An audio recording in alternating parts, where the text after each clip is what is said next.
Okay, so let's go ahead and continue. I'll just close these windows. Anyway, I have added a new file. It's details.component.ts.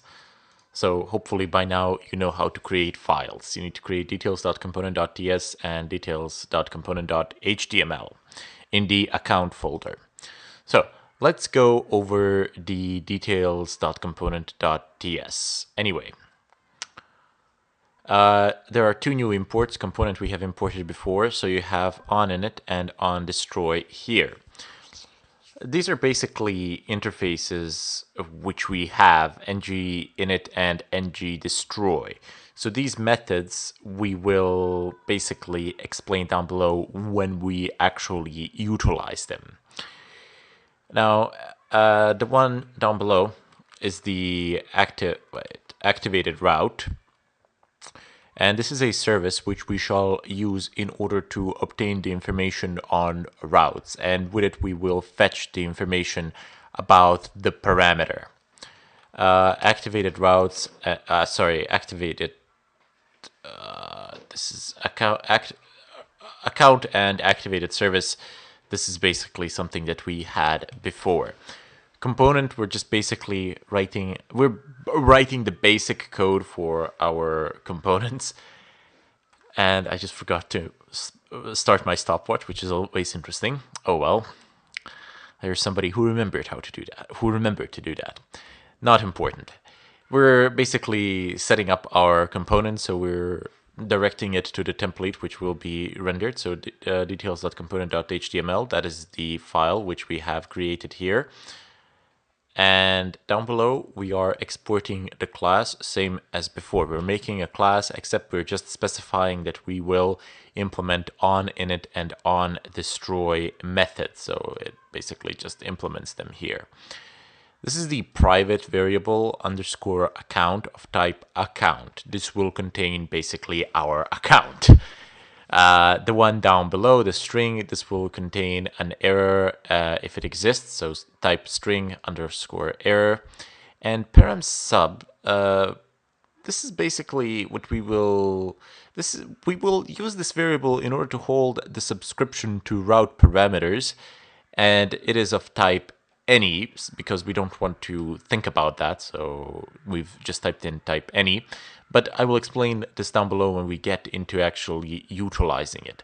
Next up is the constructor, which we will use in order to inject the services. We will inject activated route into underscore route and activated service into underscore account.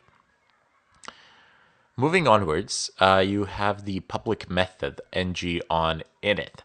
Now, this method will execute as soon as the component is initialized.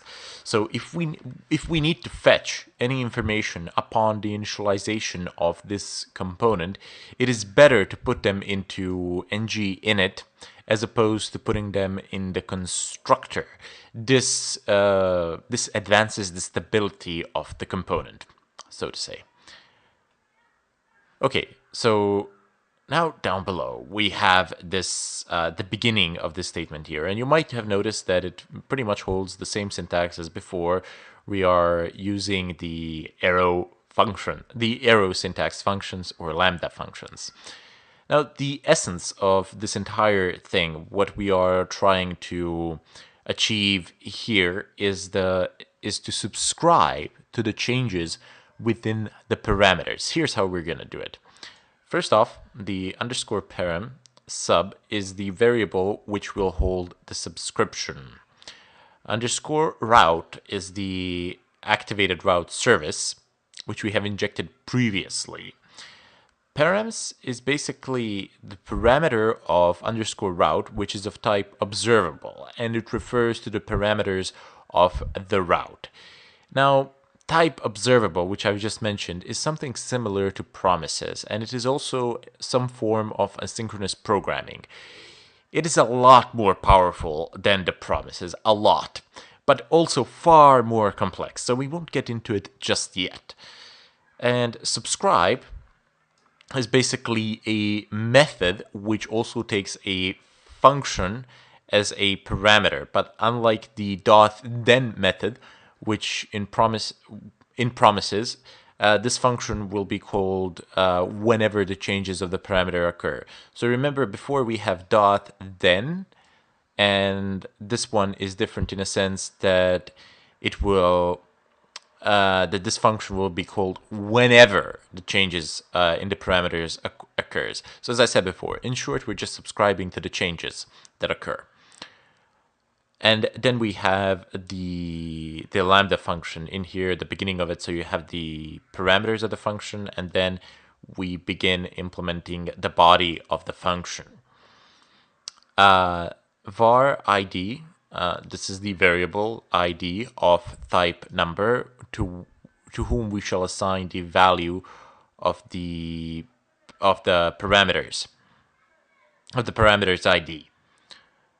Why is there a plus here? Why? Well, in case this is a string, we're not adding here anything. We're not performing any sort of, basically, we're not really performing any mathematical operations, but rather instead, in case this is a string, we want to just place a plus here and convert this to a number. So that's pretty much it.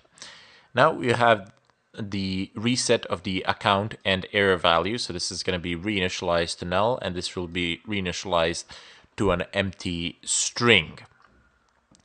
Down below, you have this underscore account service dot get by ID. Get by ID is the method which we have explained in the previous tutorial, and it has a dot then. So you go into the basically specify the parameter account, and then you specify the action here, the body. So account is underscore account is initialized to account. And in case this doesn't actually work out, in case the ID doesn't actually, in case we don't find the account with the given ID, then we're gonna have a catch, and this is gonna call the this.error, and it's going to call underscore error, and it shall initialize it to the ERR from before, which will basically be like there are no accounts with this ID or something like that. Then this the string will be filled with something. So you get something, blah blah blah, and the next time this is called, this will be reinitialized to null. So once again, when you call this, so that you don't have duplicate values here. And down below, all that we are really doing is simply unsubscribing. So once the component is done with, once it is destroyed, we need to unsubscribe. So this is called when the component is actually being destroyed. And now we go into the HTML, and here we don't have a lot of new things. We have just a new code, but we don't have a lot of new concepts which we haven't explained before. So basically checking if we actually have an account. If we have an account, then go ahead and get the account title and get the account description and fetch the balance and place it here. And down below, we're checking if there is an error message. So if error is an empty string, this is not going to show. If there is an error, then we're going to get the alert. Then we're going to, well, you know this part from the CSS, but this part will be printed out onto the screen, the error message, so that there are no accounts by the ID. We haven't actually implemented the automated system for this, but we can basically just go and manually do this now. I can type in 1, and you see it prints me information. It prints the information in regard to the first account with the ID 1. It prints information in regard to the account with the ID 2. And if I do 3, because there are no accounts, no account with this ID, basically no account with the ID of 3. Okay, so that's it. In the follow-up tutorial, we're gonna go ahead and move on.